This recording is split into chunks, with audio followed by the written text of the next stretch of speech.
Dusenge Imana Data uri mu ijuru, tugiye kuganira ku ijambo ryawe, tuganira kuri weho, kuri Yesu Kristo umwana wawe, no kuri twebwe bijyanye n'iki gihe cya Pasika ndetse n'icyunamo. Nyamara ni ijambo rijyanye buri gihe no guhamya Yesu, kuko nicyo kintu gifite umumaro kandi nicyo kintu dutegetse. Niryo jambo watsindagiye cyane igihe wari hano muri iyi si, kuje kutwigisha ibyo tutari tuzi kandi ko bifitanye isano nuko nitumara kubimenya tuzajya tuguhamya, tubihamya tukaguhamya ko bifite umumaro cyane cyane nyuma y'uyu mubiri, nyuma y'iyi si. Niho abagezeyo mu gihugu cyo mu ijuru iwawe babimenya, bakamenya ko rwose batapfushije igihe cyo gusa kandi ko bagize neza kubiha agaciro ibyo kuguhamya. Ni mu izina rya Yesu mbyambajemo, amen. Nuko bene data, niyumvisemo muri ngiye ko twasoma ijambo ry'Imana nanone rifite isano n'iryo maze iminsi nganiraho ryitwa guhamya Yesu.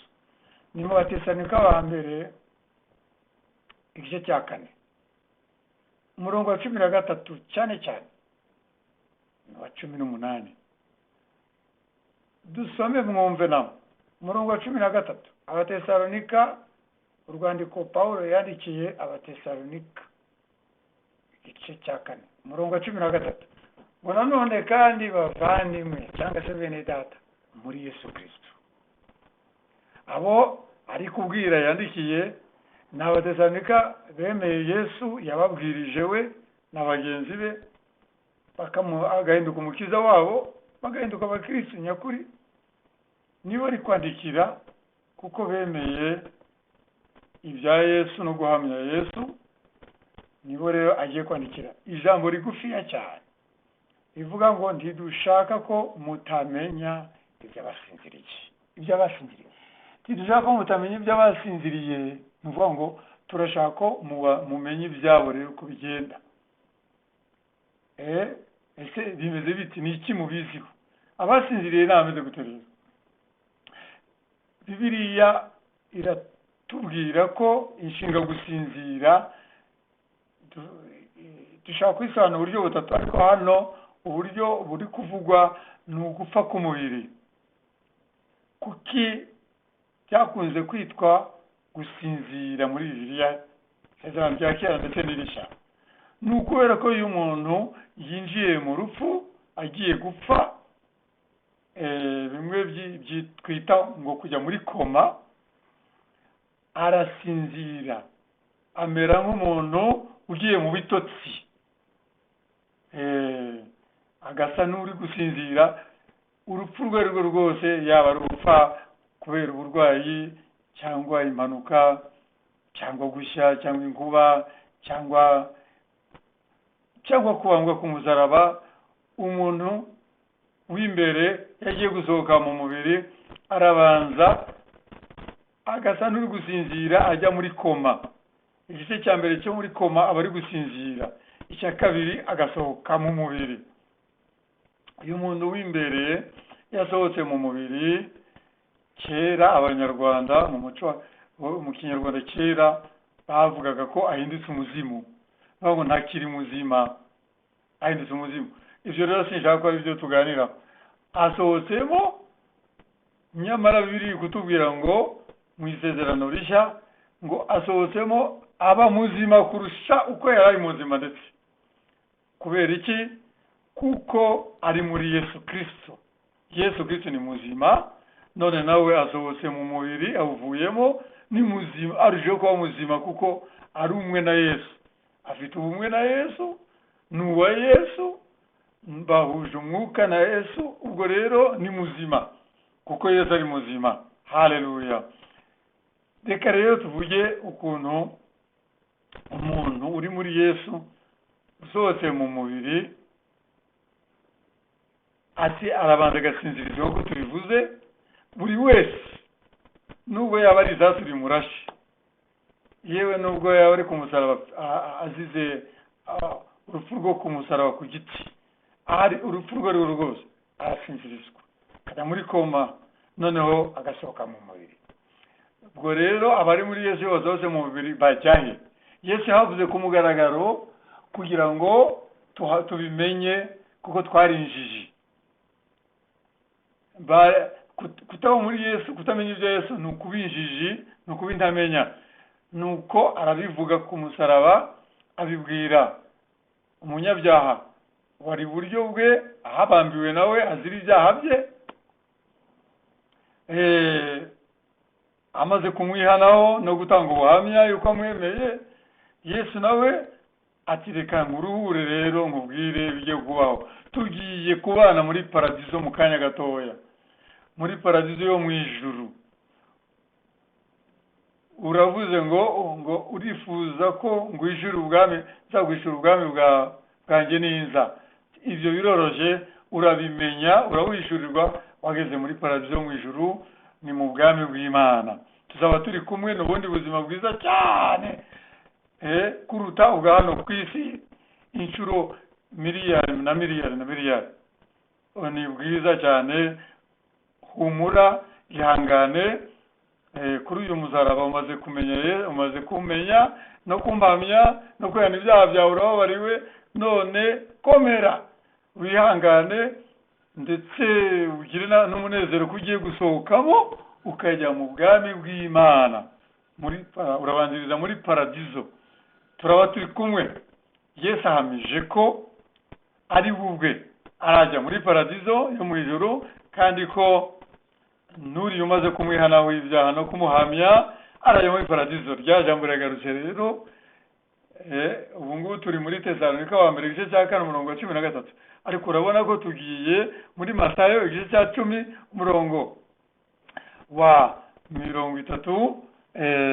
Dusanzwe dusoma buri gihe umurongo wa 32 na kabiri. Haravuga ngo uzampamya muri iyi si, nanjye nzamuhamya mu ijuru imbere ya Data n'abamarayika. Matayo igice cya 10:32, Luka igice cya 12 umurongo wa 8. Nuko rero ahamije, none agize amahirwe. Mugenzi we w'ibumoso yanze nyine kwemera Yesu ari we no kwisunga Yesu. Ibyo tubyihorere, tubanze tuvuge noneho ibyo ugize amahirwe. Nayo mahirwe natwe niyo dushaka kugira, niyo ushaka kugira nanjye, niyo wifuriza n'abawe. None rero ni Pasika. Ubwo ni Pasika mvuzeho, kuko mvuze Yesu abambwe ku musaraba, mvuga n'umuntu wari iburyo bwe n'abambwe. Noneho Yesu avuze ko nawe aza gusinzirizwa, akajya muri koma, agasohoka mu mubiri, agahita ajya muri paradizo yo mu ijuru. Haleluya, amen. Baraba bari kumwe n'uriya nawe wihaniye, aramenya ubugingo buhoraho icyo bisobanura, aramenya ko kwiteka icyo bisobanura n'umunezero w'iteka, kwihana ibyaha kuri Yesu no kumuhamya, aramenya ingaruka yabyo nziza.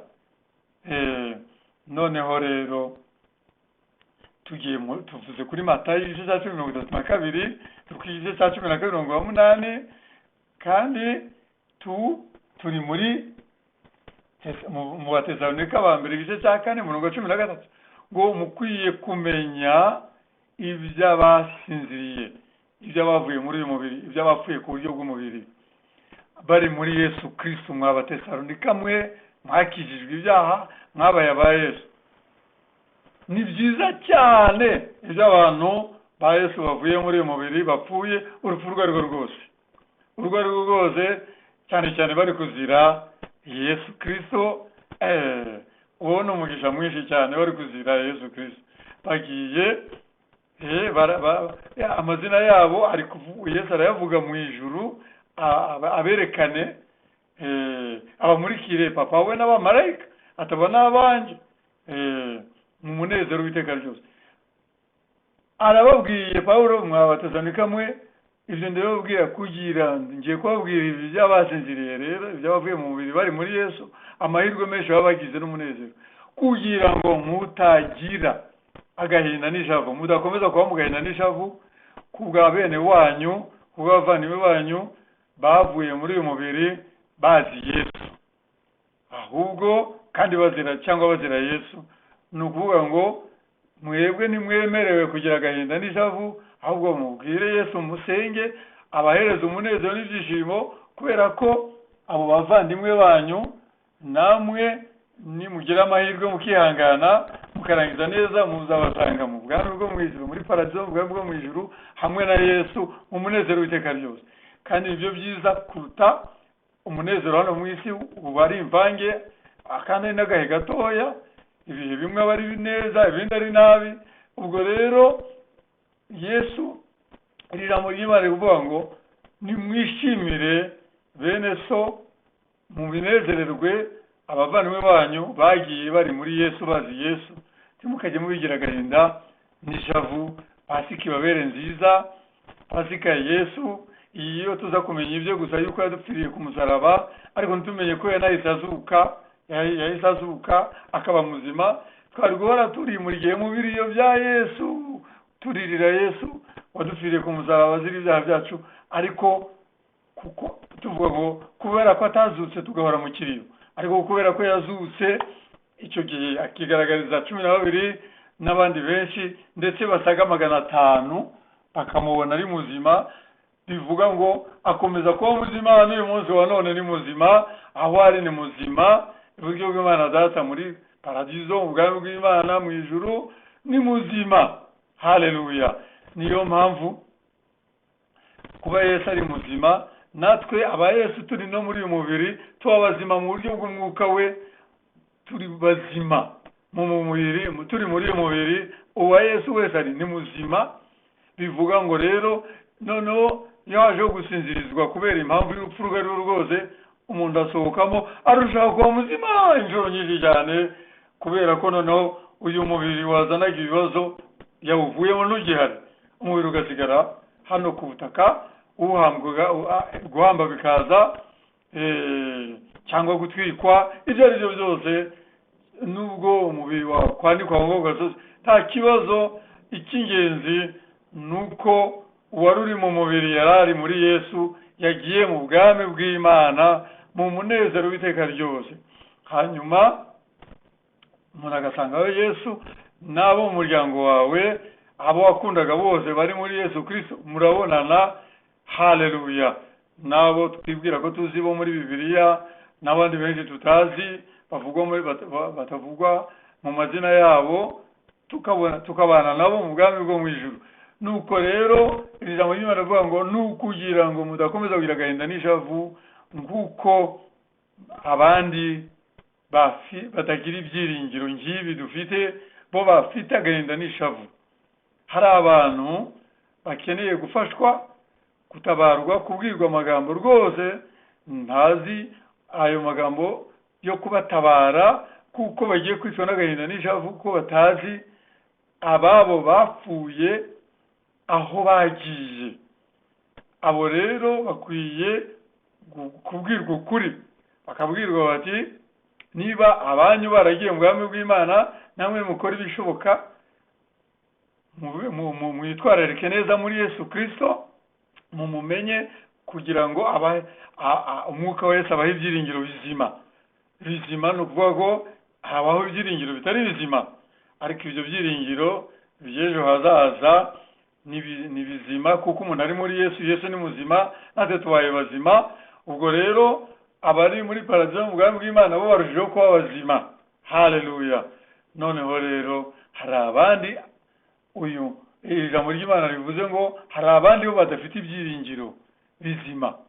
Niba hari n'abafite ibyiringiro batari muri Yesu ariko si bizima, ni ibyiringiro bibesha, biyobya, bitari ukuri, ariko bari muri Yesu ufite ibyiringiro bizima.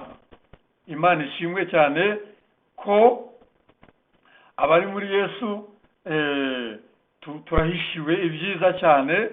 Urahishiwe ibyiza uri muri Yesu, nubwo hari ibibazo muri uyu mubiri ingorane zitari zikeya, no gupfa bikaba, no kwicwa bikaza, ntacyo bitwaye. Cyane cyane umuntu azira ubukirisitu, azira gukiranuka, ubwo ngubwo aba agiye kugororerwa, kuko izina rye ryanditse mu ijuru, asanzwe anahamya Yesu mu magambo, mu mutima, mu bitekerezo, no mu ngeso, no mu bikorwa bye byiza, gukiranuka kwe no kuba umunyakuri ku bwa Yesu. Ubwo hari ingororano mu ijuru, byitwa guhamya Yesu. Ibyo byose byitwa guhamya Yesu si mu magambo gusa. Ubwo rero mu bwami bw'Imana niho hari ingororano nziza cyane mu ijuru, niho hari ubwami bw'Imana. Muri iyi si burahishwe, mu mutima w'umuntu ntibuba bugaragara, ariko umuntu wa Yesu waba burimo mu mutima imbere ariko butagaragara, ariko tuzabimenya neza twagezeyo. Abamaze kugeraho rero bo barabimenye, bari muri ubwo bwami neza ku mugaragaro bw'Imana. Nuko bivuga ko ngo bene data bari muri Yesu Kristo, mukwiye kumenya ko abapfiriye muri Yesu bagize amahirwe menshi cyane. Ntimubigirire agahinda n'ishavu, bari aheza, bamerewe neza cyane. Ahubwo dukora ibishoboka kugira ngo natwe igihe icyo ari cyo cyose duhamagaye kuva muri uyu mubiri, tugende tubasange, cyane cyane Yesu Kristo waducunguye ku musaraba, tugaragare, kuko turi bazima, no tuzarushaho kuba bazima twavuye muri uyu mubiri aba Yesu Kristo. Ngibyo ibyiringiro dukwiye kubwirana hagati yacu. Ni nabyo Yesu yavuzeho cyane muri Luka igice cya 20. Niba hari n'ibyiza twashobora gukora hano muri iyi si, n'ibitangaza twakoreshwa, n'imirimo myiza, turabivuga ariko ntabwo tubihamya. Ntabwo ari byo dukwiye kubakaho cyane. Dukwiye kuvuga cyane ko twahindutse aba Yesu. Haleluya! Ko amazina yacu yanditse mu ijuru, tukabibwira abantu bose, tukabibwira Yesu, tumushimira, turi gusenga, turi kumushima, ubwo no kubyatura tukatura izina rya Yesu, tubibwira Imana Data ko dushimira Yesu ko yaducunguye, ko twahindutse abe, ariko tukabibwira n'abantu, abacu, aba mu miryango yacu n'abaturanyi, yewe n'abahizi n'abagenzi, kuko niko Yesu yategetse. Bitubikiye ingororano nyinshi cyane mu ijuru, guhamya ibyo byiringiro byiza ko tuzabana n'Imana, tuzabana na Yesu mu gihugu cyo mu ijuru, ko tuzaba turushijeho kuba bazima cyane. Ubu turi bazima mu mutima, ariko tuzarushaho kuba bazima cyane. Yesu ashimwe. Iryo ni ryari ijambo rya Pasika wari ukeneye kumva, mwene data. Nta muntu n'umwe utarikeneye kuryumva, witwa ikiremwa muntu, cyane cyane umunyarwanda. Iyi niyo Pasika, kumenya ko Yesu yadupfiriye ariko akanazuka. Gupfa gusa ntibihagije, twari kuba duhora mu kiriyo, ahubwo akazuka. Ko yarazutse bituma nta kiriyo rero tubamo, turabyibuka gusa, tukamushimira ko twacungujwe n'urupfu rwe, ariko tugahita tuba ari muzima, natwe tukanezerwa ko tuzarushaho kuba bazima, ko n'ubu turi bazima muri Yesu. Hanyuma mwene data, cyane cyane umunyarwanda, ni ukugira ngo mu gihe cyo kwibuka umenye ngo yewe hari icyo bikwiye kukwigisha ibya Pasika ya Yesu muri iribuka, muri iki gihe cyo kwibuka. Mbese uwawe yari muri Yesu? Niba ari muri Yesu rero nta kiriyo, haleluya, nta shavu n'agahinda, ahubwo ukora ibishoboka kugira ngo nawe uzamusangeyo. Nanjye nuko uwanjye wagiye wese uko yagiye kose, igihe cyose nzi ko ari muri Yesu, nta shavu n'agahinda, haleluya. Ukwiye gukora ibishoboka byose kugira ngo nzamusangeyo mu bwami bw'Imana, muri paradizo, tubaneyo na Yesu. Nguko uriya munyabyaha wari wamanywe na Yesu iburyo bwe, yahise abwirwa na Yesu ngo komera, ihangane, uraza igihe kiragera uze kuzohoka muri uyu mubiri, nanjye ndaza kuzohokamo, turahurira muri paradizo mu munezero w'iteka ryose. Amen.